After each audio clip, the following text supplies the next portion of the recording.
Les fleurs étourdies.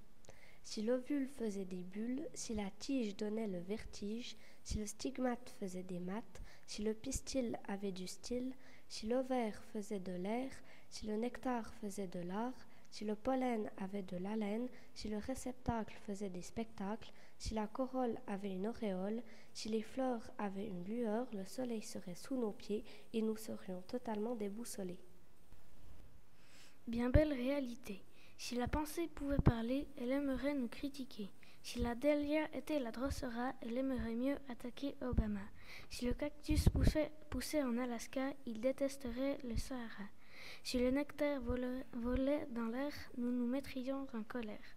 Si les pâquerettes étaient coquettes, la pelouse serait jalouse. Si l'orchidée jouait au dé, elle n'aurait pas d'argent pour miser. Si toutes ces fleurs étaient réelles, nous serions dans un pré à faire des observations perpétuelles. Les fleurs. Si l'étamine avait bonne mine, si le nectar était du lard, si le pollen avait la haine, si l'anther était de la terre, si le sépale était pâle, si le pistil avait du style, si la tige avait le vertige, si l'ovule était un pull, si le calice était Ulysse, si la corolle aimait la colle, les fleurs n'existeraient pas.